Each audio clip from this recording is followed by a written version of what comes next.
Hello, I'm Ruby Redheart, and for today's, well, not for today, for this week's gaming video, we are playing What Remains of Edith Finch again. This is part 3 of this series. If you want to see the rest of it, I have a playlist of What Remains of Edith Finch. We just learned that Edith is pregnant. I suspected that earlier on. And now we're climbing across a tree branch to see what happened to the rest of the family, essentially. Oh gosh, I don't like that. I don't like the cracking. Don't like the cracking. Okay. Oh, that's a little storage room, I guess. Cool. I never met Grandpa Sam, but I think he and my mom had a lot in common. They probably did, because kids tend to take after their parents.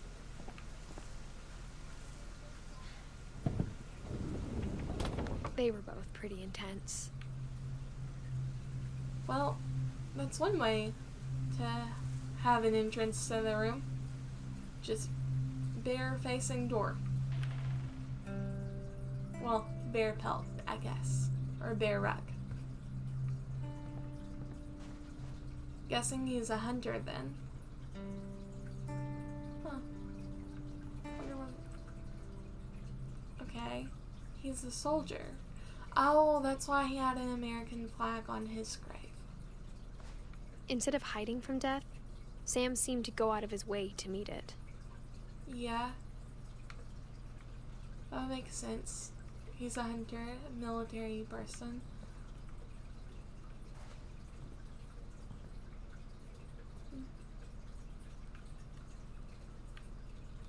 I will say, wow, the stuffed animals, it's a little creepy. By stuffed animals, I mean like real animals that got stuffed so that you could have displays like this. It's weird.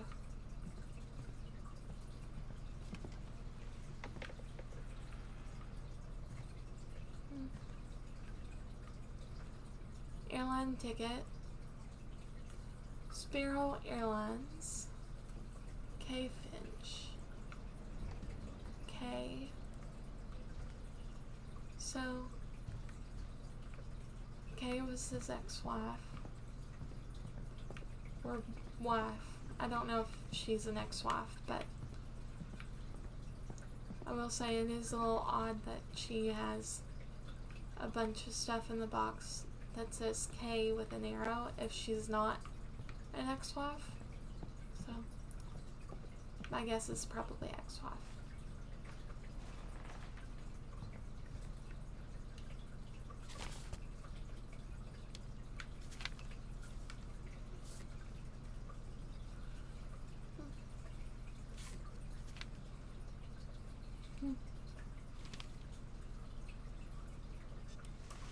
Dawn, I promise, you'll never forget this weekend.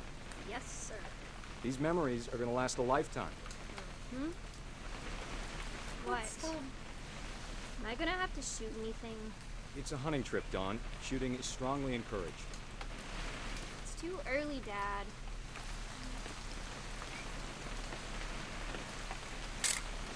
Perfect.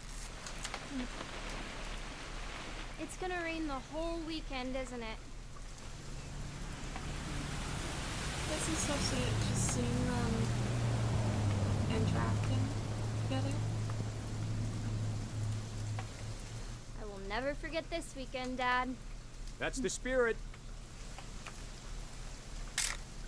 Okay, got it. I'm gonna take some pictures, okay? Just be careful. The camera's older than you are.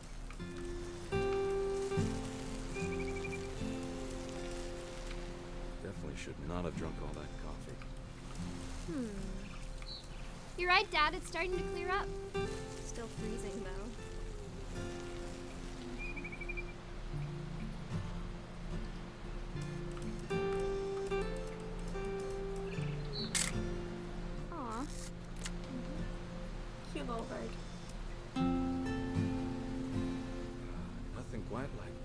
side.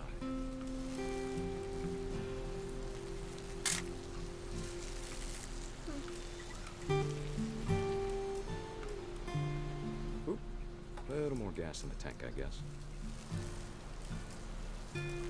Hold still while I take a picture of you. I definitely won't be moving. Are you done yet? Does it sound like I'm done? Hey! So weird. That's a keeper. It's all weird, but okay, whatever. I'm just saying, I'm not always gonna be here, Dawn. You'll need to remember this stuff, if you want to survive. I'll be fine, Dad. You know who else thought he was gonna be fine? Some guy who died. Dawn, I'm being serious. I know, Dad. You're always serious. Doesn't being out here make you want to chill out? Well, to tell you the truth, I haven't been out here in 20 years.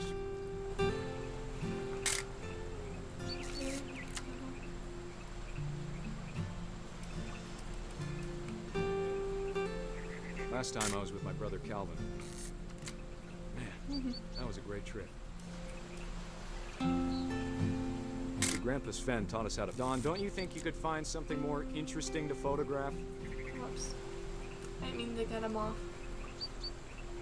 We found an old logging trail. There were deer everywhere. Oh. I bet if I could remember where that trail was, we'd spot a buck for you in no time. Give me a minute to check the map. Dad! Good eyes, Dawn. Be here. Before you take the shot, let me get a picture of you.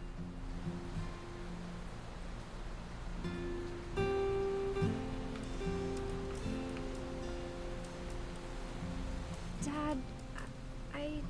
Just breathe. Turn off your imagination. Focus on your target.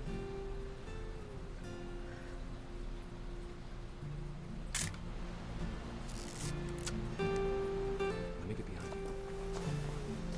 No. We shouldn't Do I have have you. to do this?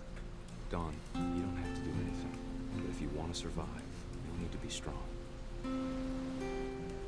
So essentially you're saying she's not strong if she doesn't shoot a deer? Now keep yourself squared up, elbows down, like we practiced. Whenever you're ready. That's dumb.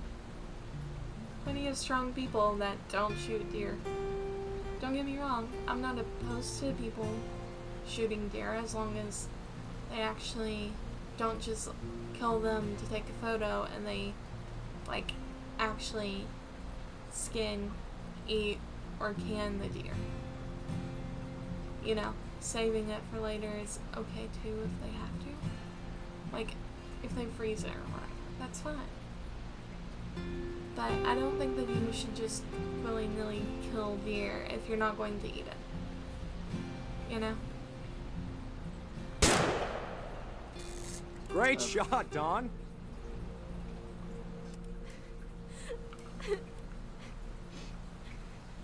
Are we taking a picture of her? What are we doing? I'm proud of you, Dawn. Oh, Always remember that, okay? we're moving.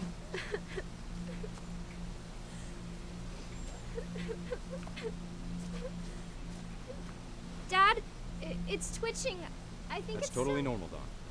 Just focus on It the camera. shouldn't be Try twitching not like to think about Dad!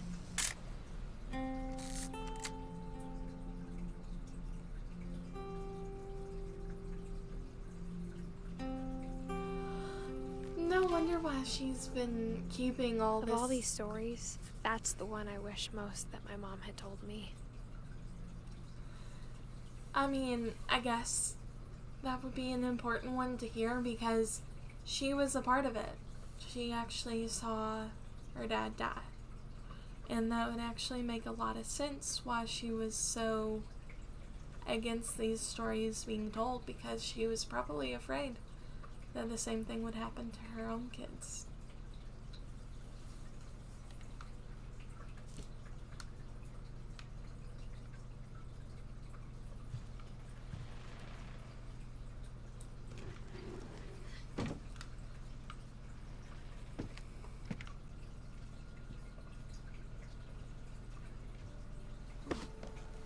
After Sam died, my mom and Edie got really close. They'd both lost a lot. And honestly, that makes a lot of sense why they get so close, because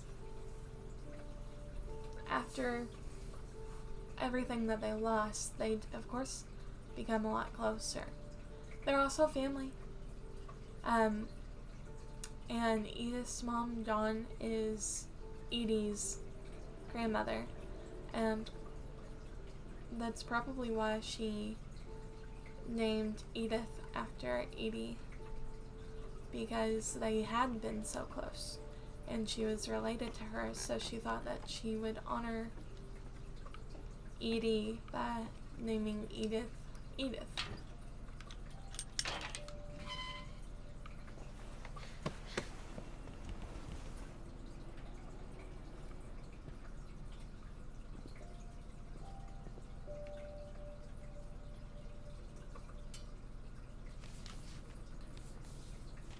Divorce contract. So, I was right. They were getting separated or divorced. And that's very sad.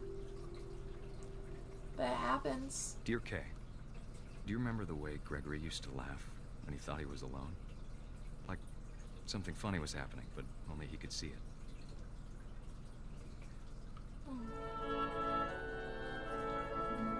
I think he saw things the rest of us don't.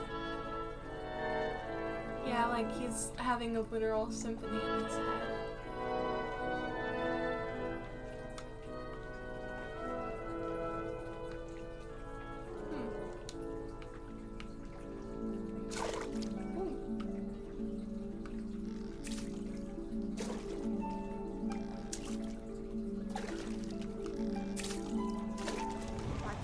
Gregory, it's time to... Hold on, sweetie. You should never leave a baby in the bathtub by itself. Sam, I told you I don't want to talk right now. Oh no. I wonder what he saw.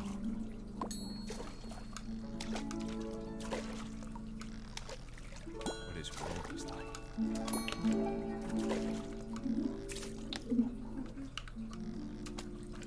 You saw lots of fun things like ducks and bubbles. He reminded me so much of Calvin.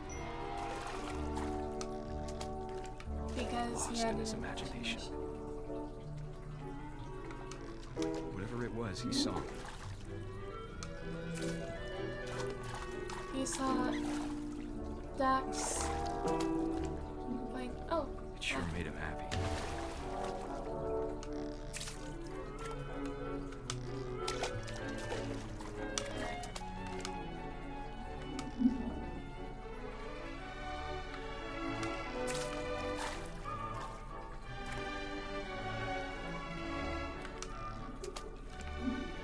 Let's see the words on this.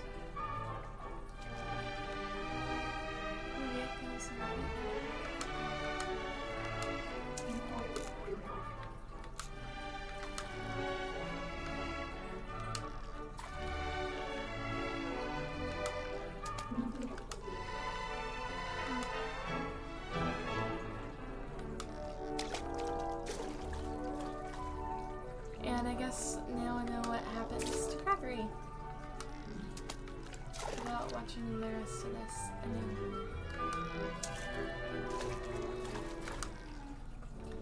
How do I... What does it want me to do? Maybe it needs to... Yeah, there we go. Okay.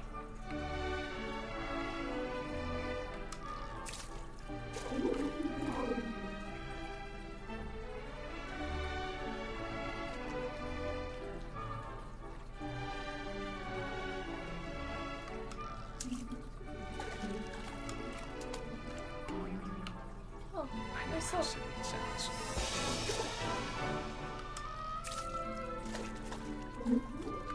That I worried about a baby being too happy. Yeah. Sounds weird, but... But I could feel him slipping away. Sorry about that, Gregory. I know you did everything you could. I recalled that night. Damn it. I know that he's blaming himself, but chances are she didn't remember to turn off the water. She just left her baby unattended in the bath, regardless of whether the water was on. She probably just didn't think of it.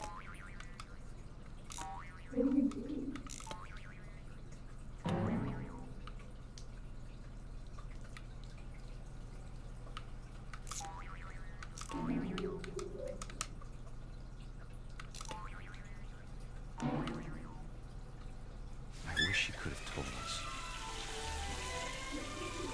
about the world he saw. He actually probably would have started talking not that long from this. There's so much I don't understand. Actually, he Gregory. probably was talking, just not About everything. that well.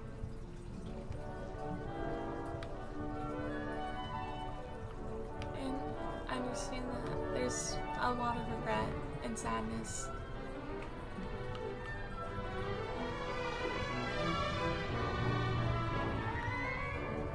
But I know what happened wasn't your fault. I mean, accidents happen, people forget.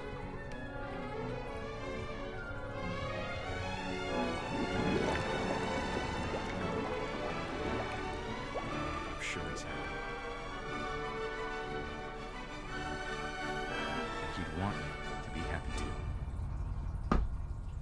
Good luck, Kay. Love, Sam.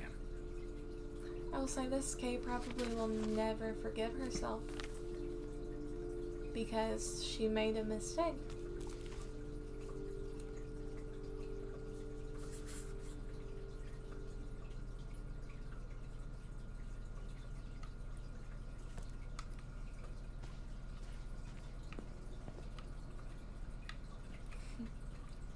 Why does Gregory have a locker? I mean, I guess I could be storing like baby stuff in it. This locker is empty. Guess. Oh, this one's Dawn's. Oh, so that's why it's empty, except for a helmet. I guess this is Dawn's. Teamwork. Number 1. Values worth having. Teamwork. Values worth having. Respect. Values worth having. Strength.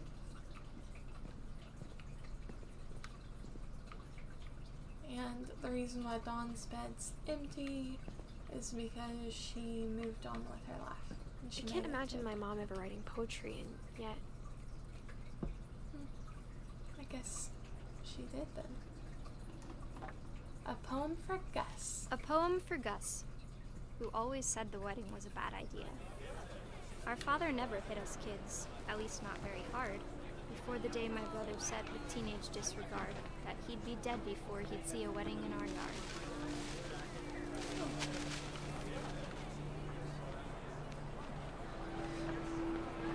And if they mean spanking, that's different than just like outright hitting your kids.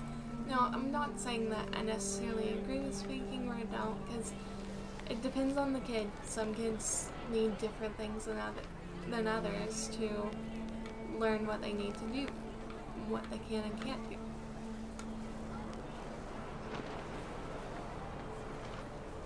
My father made him come, of course, but Gus stood far apart, just flew his kite and bottled up the storm inside his heart. It's not good to keep things bottled up. So.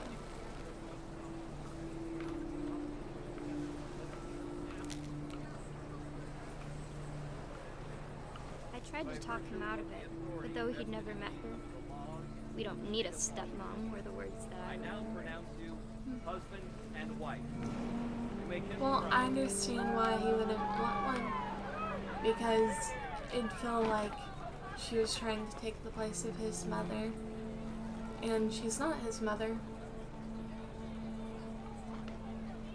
Where are the words?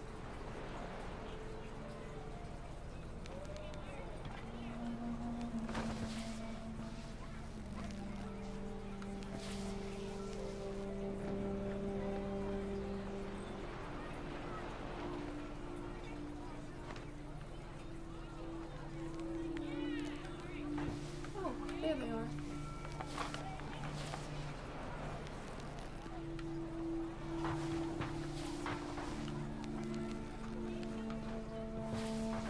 When the time for photos came, Dad ordered him to come here. But Gus declined, and as a sign held up his middle finger. Well, that's one way to show how you feel.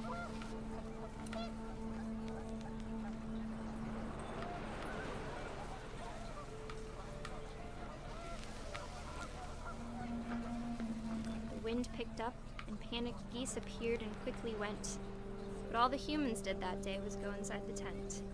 Well, that's dumb.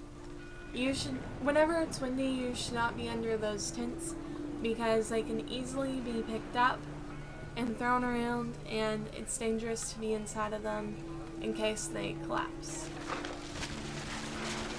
Yeah, with this kind of weather, Rain came down in buckets then, but no one seemed afraid that nature might destroy the tent our dad had crudely made.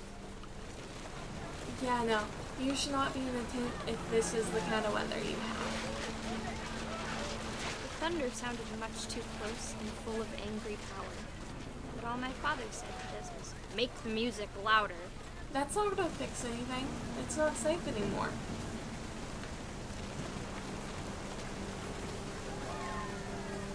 Push that. Where's the rest of...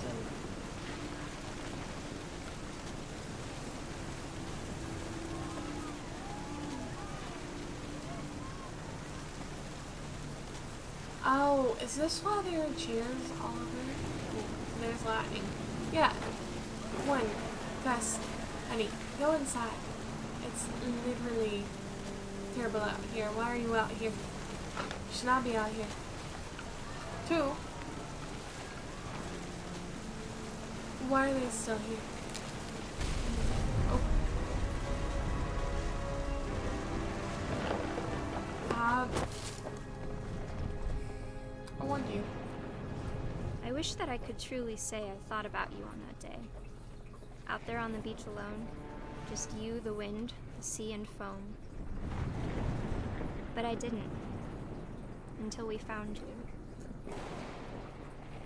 Well, I mean, realistically speaking... Hold on. I'll wait until she finished talking. She never talked about him, but Mom told me once if I was a boy, they were going to name me Gus. Of course she probably wasn't thinking about him because she was busy and it was really stormy out. Why would she suspect that he would stay outside in such terrible weather? I just assumed that he would go in. And I have to say that it shows how much Dawn cared about her family, because she named Edith after Edie, and then she thought about if Edith was a boy, naming her after Gus, which is very sweet.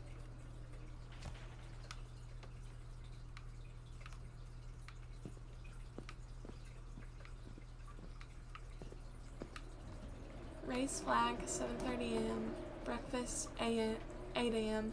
Quiet time, 11 p.m. Duties: Dawn, sweep, trash. Gus, mop, mow, yard. Greg, be a baby. Routine: jump rope, 100 times.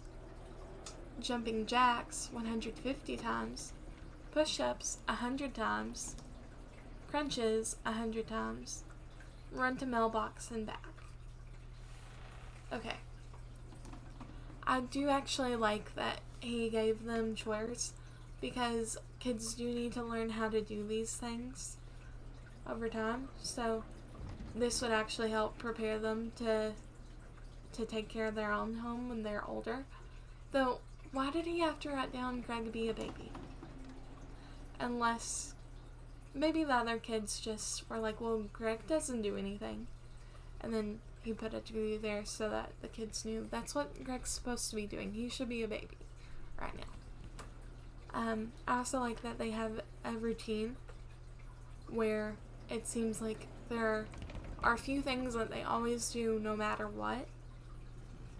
And I also like that there's exercise, though I hope that he's not making the kids do all those exercises because it might be too much for the kids to do.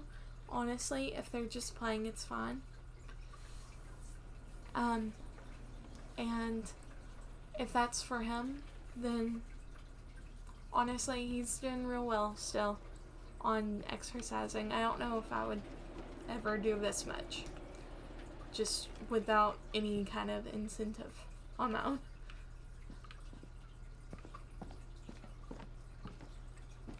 Rock climbing wall. My mom moved up to the loft after her brothers died. I mean, I would understand that. At the time, it was as far away as she could get. I mean, of course you wouldn't want to live in a room by yourself with memorials to your two dead brothers. Though she would still probably see the memorials from above them where she's sleeping in the loft. Also, Edith is doing so much right now. I hope that she's used to this much exercise because it can be dangerous to add a ton of extra exercise when you're pregnant if you're not already used to it. Don't get me wrong, it's perfectly fine to continue exercising if you already were when you were pregnant, but if you weren't originally and then you start doing exercise, it can actually do more harm than good while pregnant.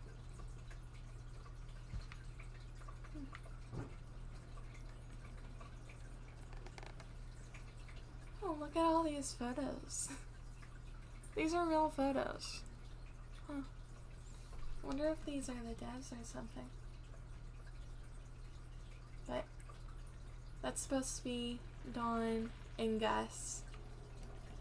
And that's supposed to be her dad, Dawn and Gus. And then, oh, that's supposed to be Gregory. Religion was another thing my mom never talked about, but I think it helped her a lot after her dad died. Yeah, I think that religion can help people after having a lot of losses and things because it helps you to know that there might be a time when you get to see them again. And I think that with atheists, it's much harder for them to get over loss because they just think that nothing happens afterwards. So when people die, it's much harder for them.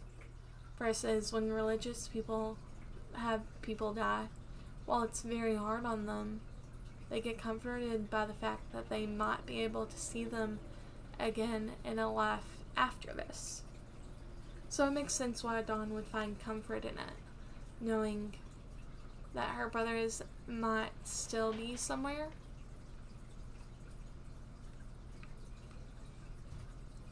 And the rest of her family as well. Dawn and Sanjay. 8/18/1986. Well, they're cute together. She spent a summer building houses in Calcutta, where she met my dad, Sanjay. That's so sweet.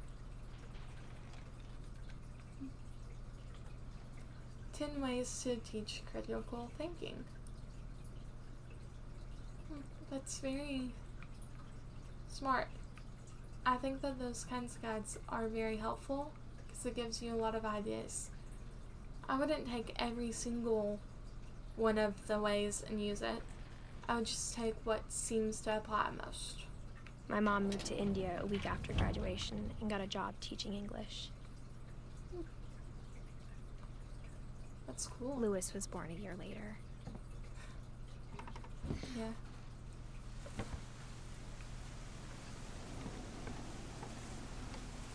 Town's not an option. Okay. When my dad died, I don't think Mom knew where else to go. I mean, it would be very hard. She had so many losses, and losing a loved one's always hard. I'm sure Edie was happy to have her back. Yeah, I'm sure that Edie was. She was all alone in the house for a while. And Dawn probably needed the help because she had kids. Edith, Milton, and Lewis. And then they have garden beds in each of them. This one has mint, thyme, sage, and basil. And to see kids in the house again. Yeah, Edie probably would be happy to see kids in the house again. It probably would have been a while.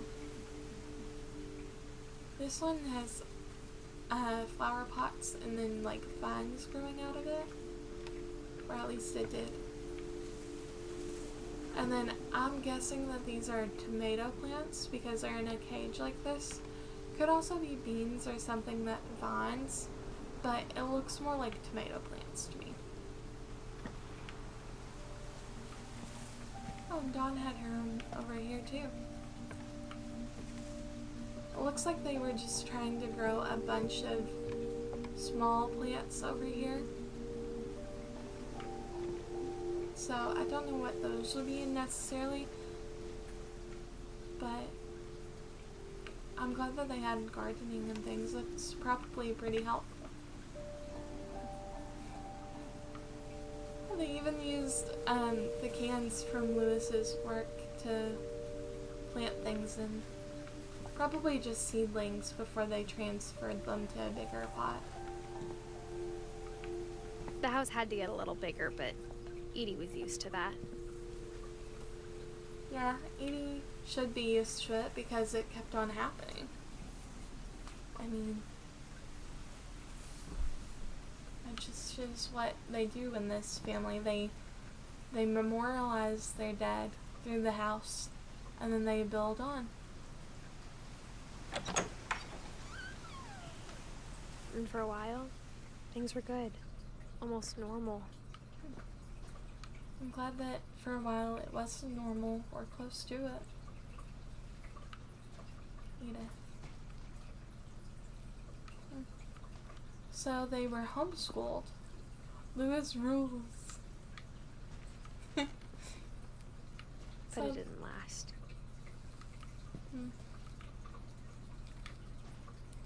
That's sad. Scientific method. Observation. Question. Research. Hypothesis. Experiment. Data. Conclusion. That's very helpful for students, but I would also note that this is not the only way that you could go about learning about a specific topic. It's not the only way, but it is the most used way to teach and to learn. 7 Ways to Create a Fulfilling Classroom by Dawn Finch.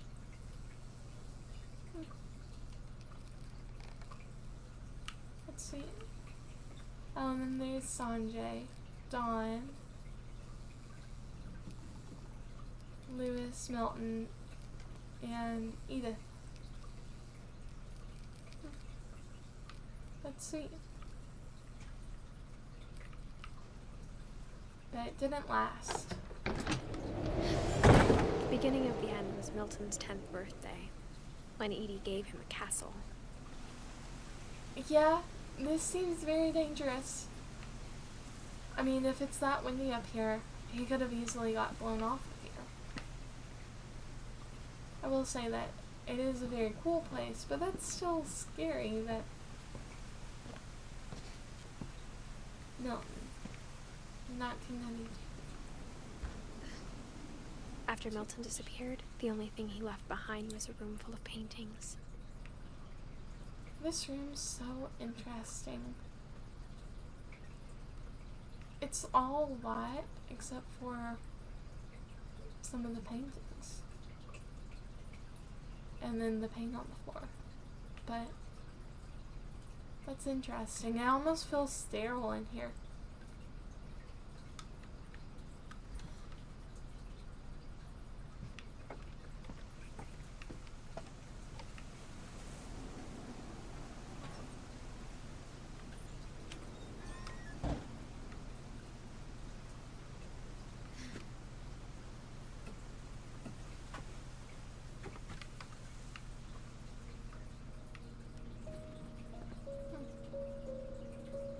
This looks like a door.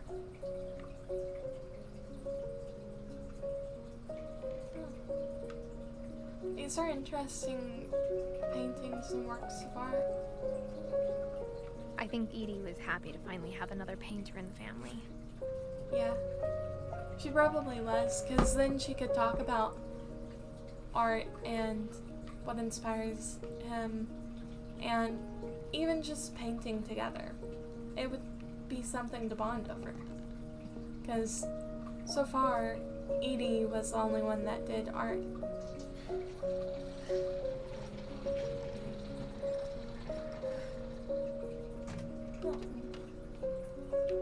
With a little crown. That's cute.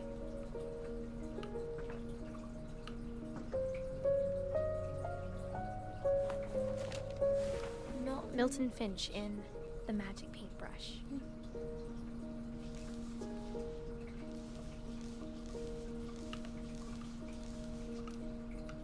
How do I... Okay. Oh.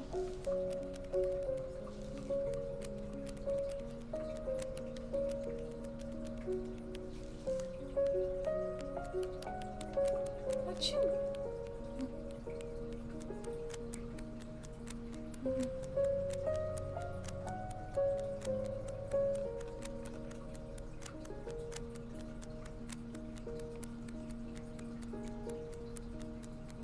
And then he's drawing this book inside of the book. That's so cute. Oh, and he's painting the door.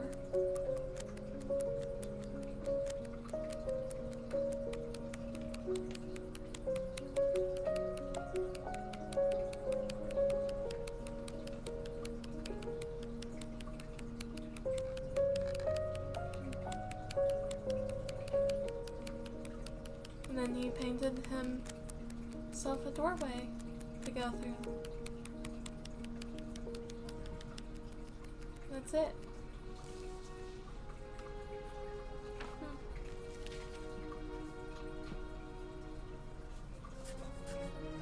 I was 4 when Milton disappeared. Yeah. You know, it's kind of sad. She would have really never known one of her brothers. Because he was way too... Because she was way too young at the time.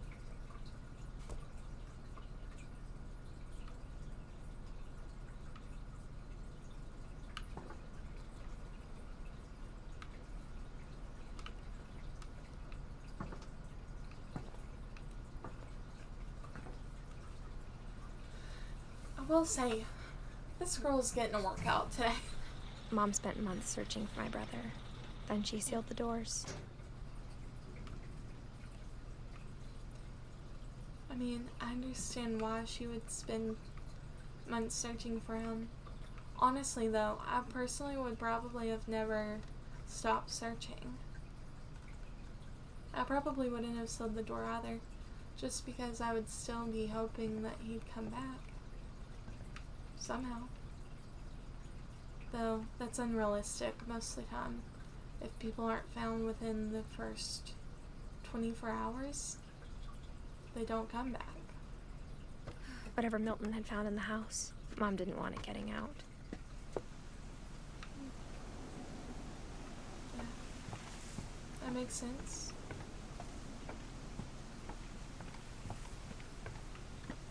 Oh, okay, there are pots there. Can go that way. Probably should have seen that when I came around earlier, but I guess I wasn't looking. Yeah, I totally could have seen that earlier.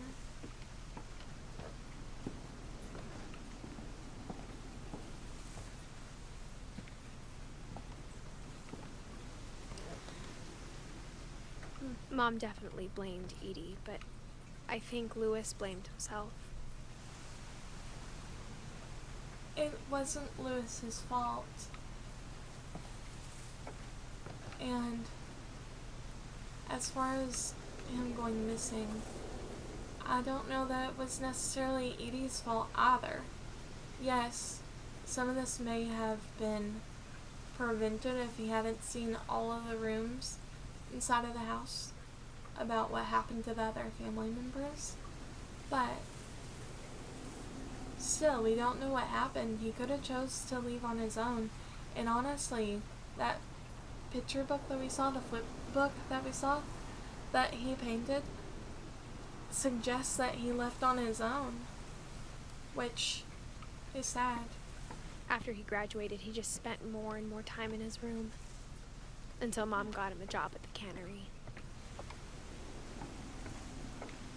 He probably was in depression because of what had happened to his brother. Because you said that he was blaming himself. But maybe I'm just looking too much into it. Maybe he just didn't have a plan for what he wanted to do with life, and so he was unsure of what to do. I'm glad that the job at the cannery helped him, though.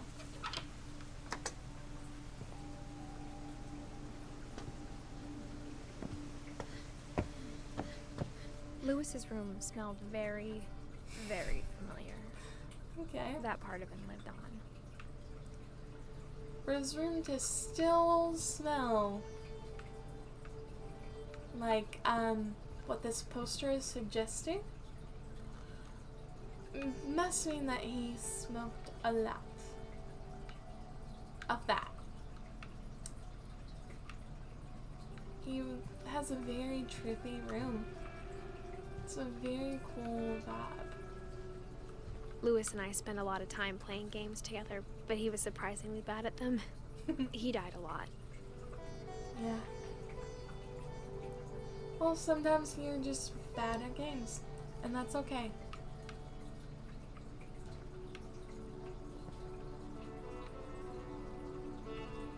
So, he definitely gamed.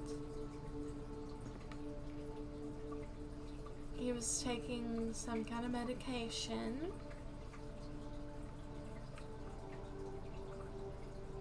And he watched some TV or VCR tapes. He exercised.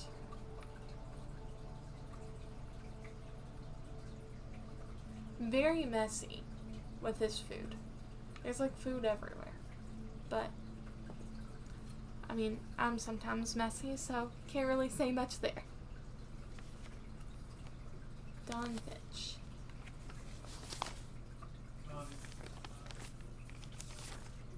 Dear Mrs. Finch, as Lewis's psychiatrist, I can understand your desire for an explanation.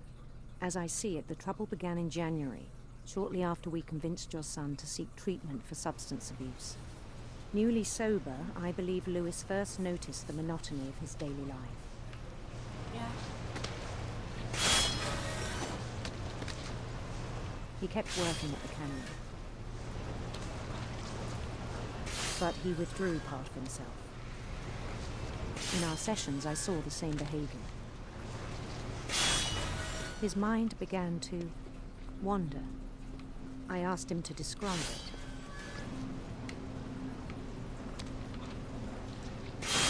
This is hard to do.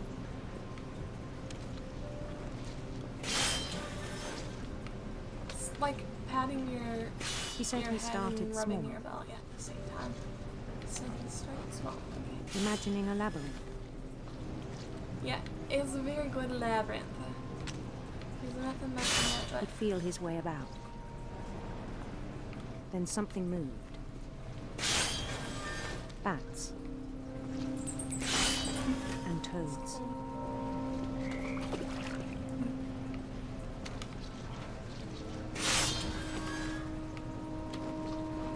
there's And things that have not names.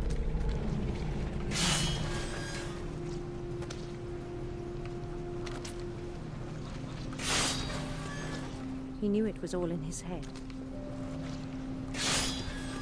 oh, that's a cool mechanism. But he took it very seriously. Hopefully I had I'll hoped get he'd his find hands himself. sliced off. So I cannot look at both.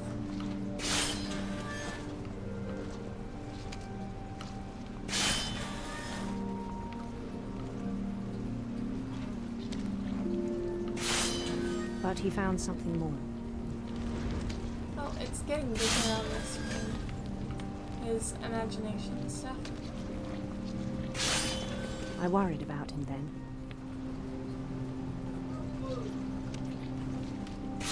Daydreaming at the cannery,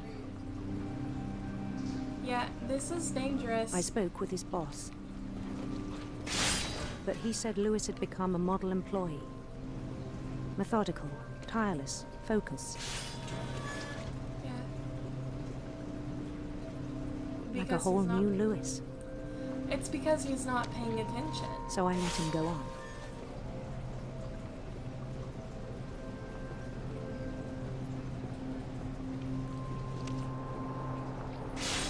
I even encouraged him. Yeah. It seemed very promising at first. I would not be encouraging this. It's way too dangerous. That's your first mistake. He told me he'd made a new friend. Mom.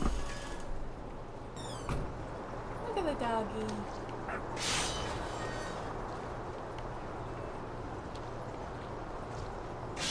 On the edge of a city he named Lewis Topia.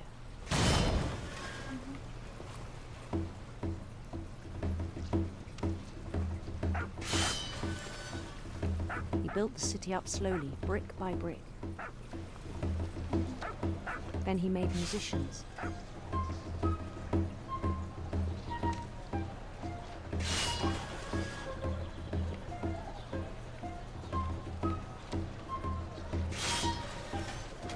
And songs for them to play.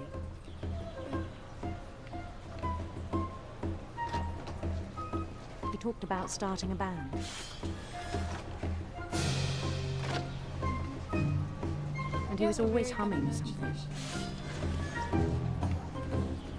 Every day his imagination grew stronger.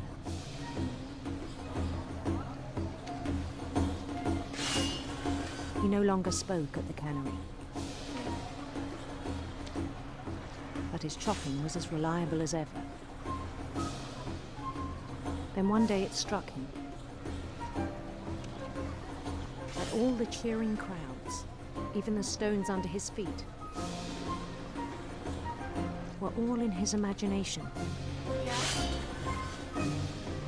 So he could do whatever he wished.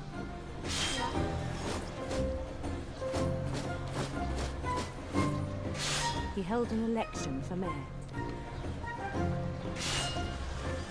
And he won. Probably because he was uncontested. They begged him to stay, but his mind was already wandering. Yeah. It became a game for him.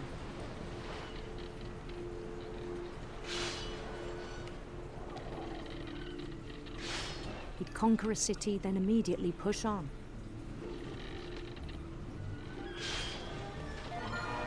New Louisville. I like that name. St. Louis. He's on some We started good drifting naming away stuff. from our reality.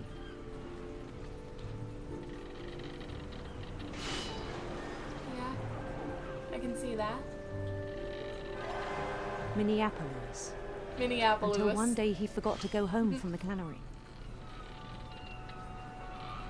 Even as his mother pleaded with him, part of Lewis kept sailing on.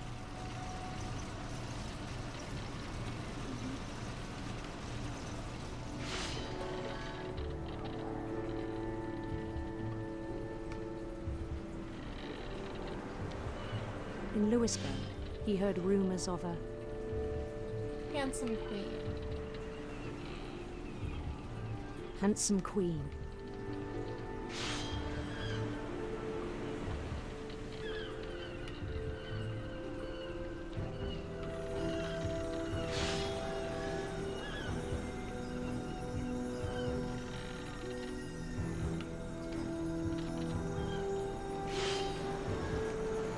The queen was on her own quest for Radiant rainbows, because I'm closer to the set. radiant rainbows.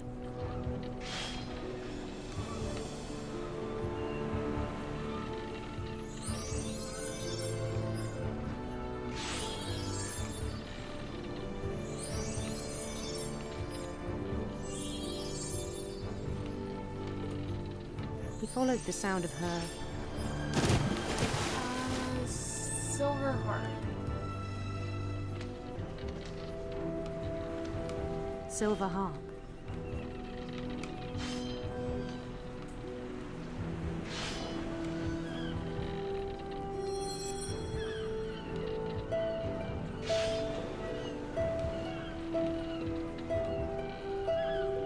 This is so hard. His chase led him to a golden palace east of the sun and west of the moon. Yeah.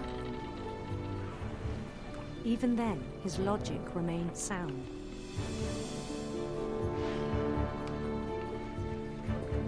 He knew the world was all in his imagination. Oh my gosh, the fish are coming out all at once.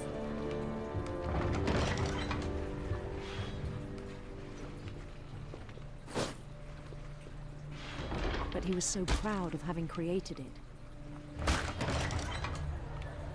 In his own eyes, he'd become something greater than a king. What did he become?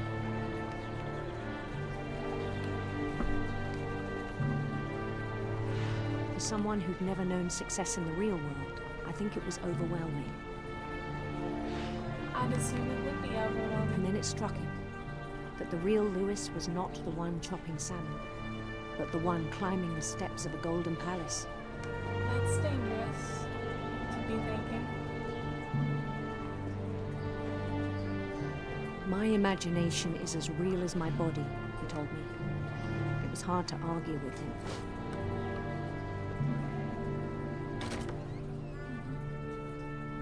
I'd just say that no, it's not.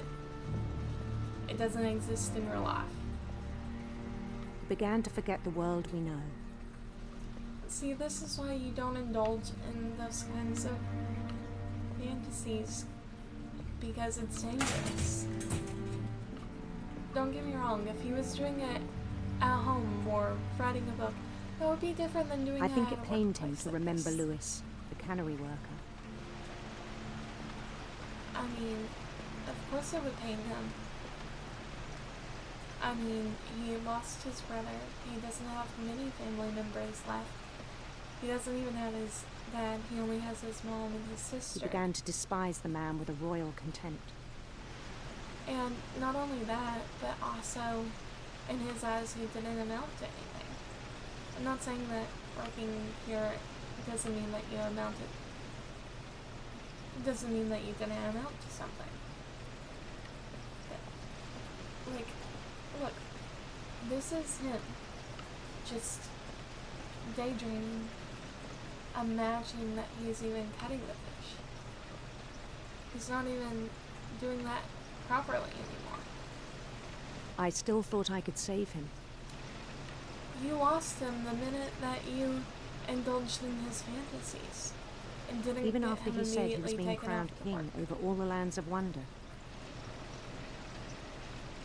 I mean, this was not a good therapist for him.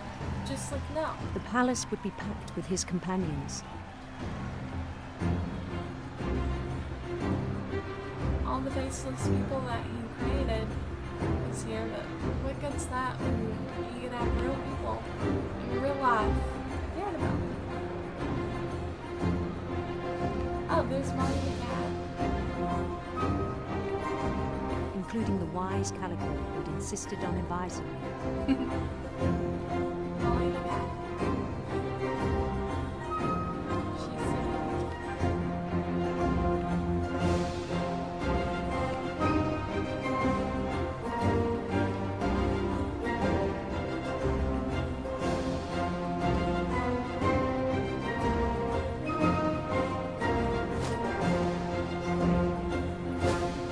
Look at this.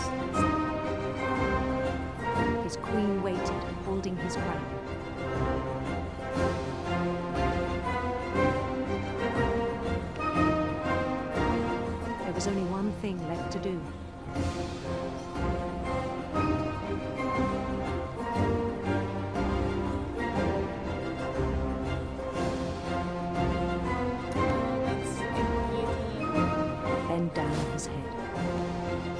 shaped like a fish, so he just literally got his head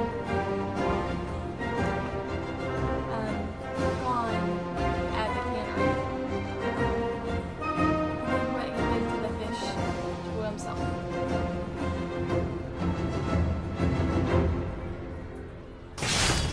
And the rest I think you know. Mrs. Finch, your son was a kind man who will be missed by all of us who knew him. I mean,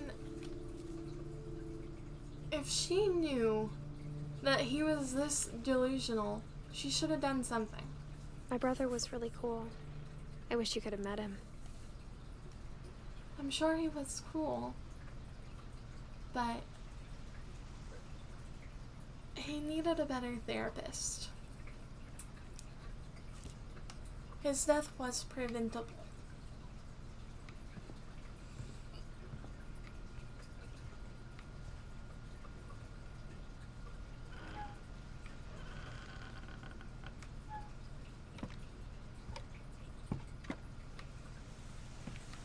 On the way back from Lewis's funeral, my mom told me to start packing. Yeah, that makes sense. All that this house has brought her was loss. She waited until the day before we left to tell Edie. Probably was afraid to tell her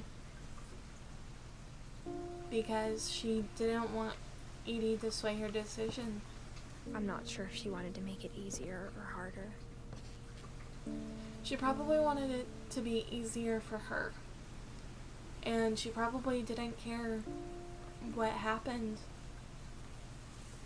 to Edie, whether it made it harder for her or easier for her.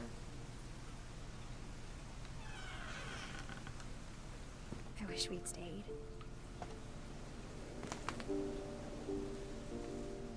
You probably... But I understand why we left. Yeah, it makes perfect sense why you left. Nothing good came to Dawn for staying there. And she was afraid that she'd lose you too, probably. But you were all that she had left. My mom ended up leaving everything behind. So, they probably were in a rush.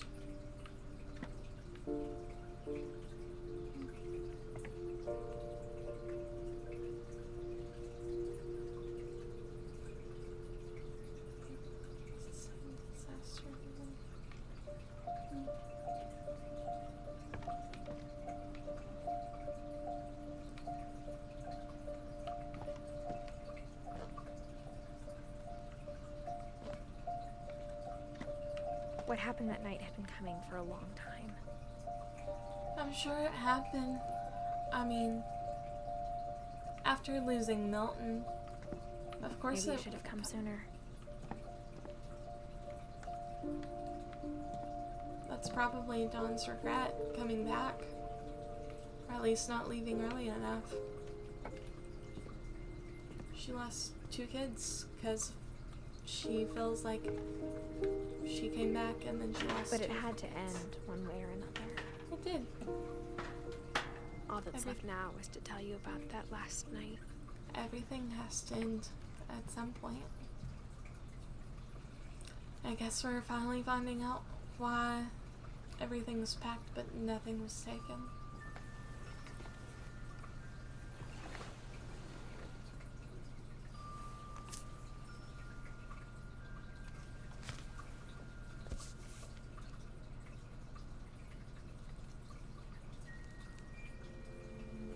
That whole last day, Edie just watched us pack and didn't say a word.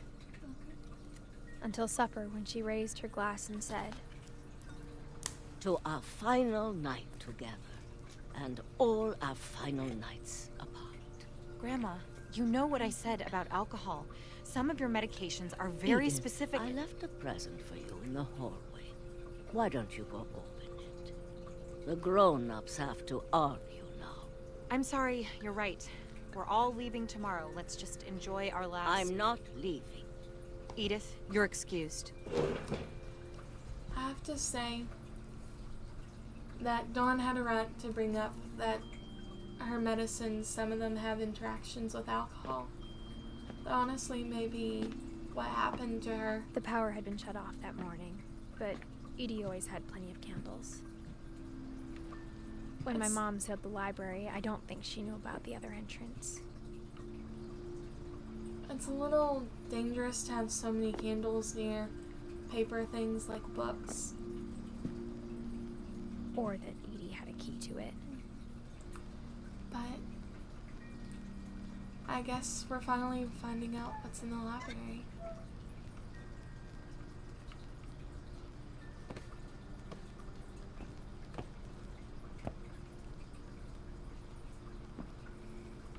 That thing you're afraid of isn't going to end when you leave the house. Edith has a right to know these stories. My children are dead because of your stories. I think that these are both valid arguments. Her kids may have made it, because Milton may have never left on his own or by somebody else's choice if he didn't know all the stories that happened to the other people that lived here. And then Lewis wouldn't have became depressed, or maybe not at that time he would have became depressed, and then Dawn wouldn't have got him a job at the cannery, which would have meant that he would never have started letting his imagination run wild and essentially kill himself. I think it's best if Edith and I leave tonight. And she has a right to think that, because Edith is her child and she wants to protect her. We'll have the nursing home send a van for you in the morning. Okay? And I don't necessarily think that's right that Dawn threw a nursing home on Edie, but Edie probably can't take care of herself on her own right now. And so Dawn's doing the responsible thing and making sure that she's getting the help that she needs.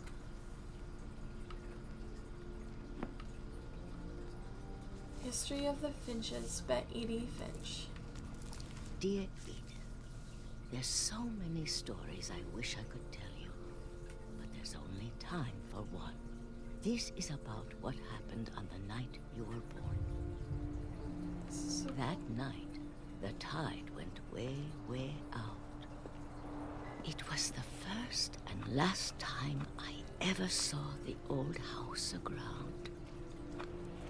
There'd been an earthquake out in the middle of the ocean. Which They then called it the lowest tide in 1,000 years. So that also means that the water, likely that earthquake triggered the tsunami, took all the water out, and then it went on to be a part of a storm. It would eventually come back to normal water level. But this is interesting that happened on the day that Edith was born, which in this story relates to Edie, who is the grandmother, who Edith was named after. God, it smelled awful. I'm No, sure it did. I've seen that house every day of my life. And the reason why this would smell awful, if you don't know, is because there'd be dead fish and things that wouldn't have gone with the water. And also just like the mud and sand from the bottom of the ocean and all the salt and stuff would just give a very bad odor. But I never thought I'd go back to it. I mean, of course you wouldn't think to go When back. the fog rolled in, I lost my way. The reason why she wouldn't have thought to go, that she'd ever get to see the house again, is because it's in the ocean. Of I course. got turned around. Oh wow, you did get turned around.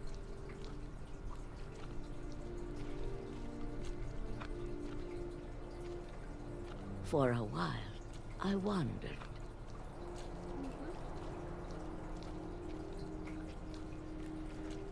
I started seeing things. Like deers. Yeah. Honestly, it's possible that a deer would come down here.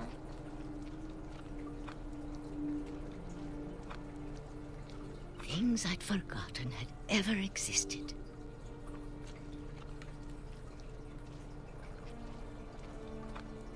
Oh, there's an old bed here from the house.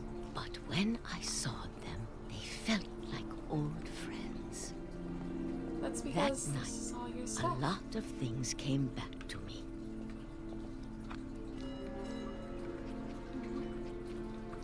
Or maybe I came back to them. It's probably a little bit of both, to be honest.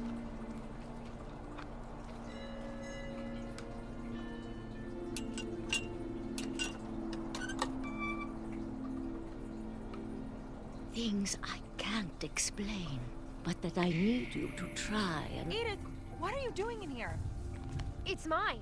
Edith! Mom, you're gonna rip it! Let go! I kicked and screamed, but Mom dragged me to the car. I never saw Great-Grandma Edie again. It's sad. I hate that they left things The on next such morning, the van horrible came to pick her up, terms. but she was already gone.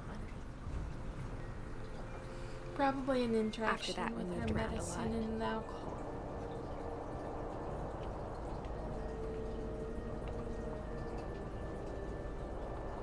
We both tried to make the best of it.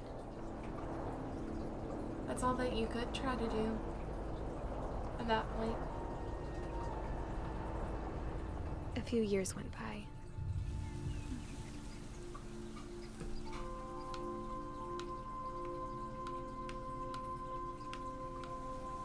My mom didn't like to talk about it, I understand but that. she started getting sick a lot. The rest happened pretty quickly. She got better for a while. I wonder what Dawn had. And then she didn't. And then I was alone.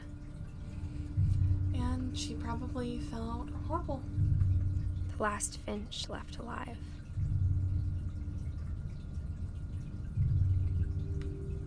Until I found out about you. Yeah. I'm still not sure what to tell you about all this. If we lived forever, maybe we'd have time to understand things. But as it is, I think the best we can do is try to open our eyes. Yeah. And appreciate how strange and brief all of this is. This journal was supposed to be for you.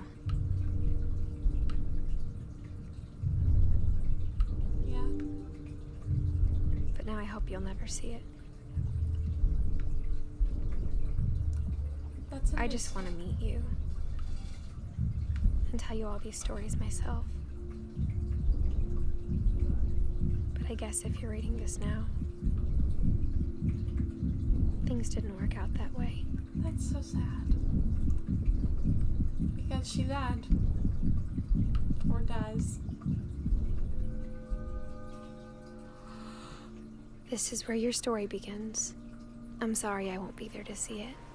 It's a lot to ask, but I don't want you to be sad that I'm gone. I want you to be amazed that any of us ever had a chance to be here at all. Good luck. Wow.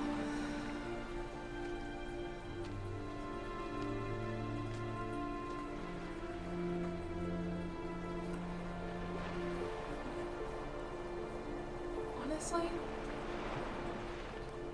I'm glad that I played this game, but man, was that ending so sad. And I hope that you enjoyed it. My thoughts on this game is I loved all the different creative ways that they told the stories of this family, and man, that ending was great and sad, and now it's over. And I love seeing all these like pictures of the kids, well, not kids, the people that wrote this story and made this story possible, seeing them as kids, because it just is so amazing to see where all these people wound up. I wonder if they always knew what they wanted to do or not. And I really do like the art right there, like the thing for Edie and Milton where they both did art. The cat for Gus. And for Gregory, his little mobile. Even the credits, they put so much thought into. Anyway, if you like this video, then, comment what your favorite part of it was. And if you thought that I could have done anything better, I would love to hear what you thought I could do better so that I can make my videos better in the end. Thank you so much for watching. My favorite one of these to play through was The Dreadful Stories from Barbara Finch, which we just saw the comic for, but it was so much fun. And man, there were so many moments where it just hit you. There's Molly's mask for all the animals she turned into. It's so cute. Barbara's skate. Peaches for Walter. Oh my gosh, this is just so much fun.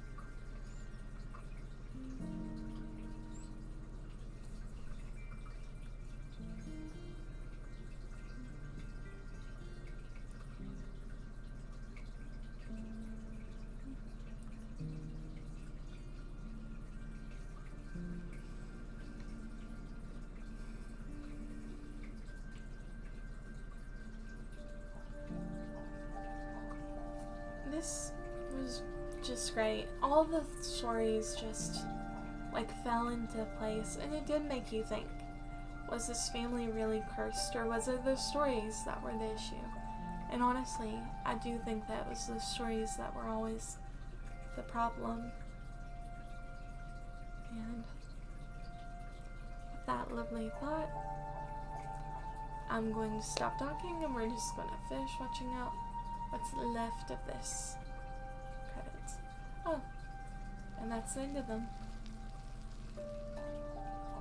The end.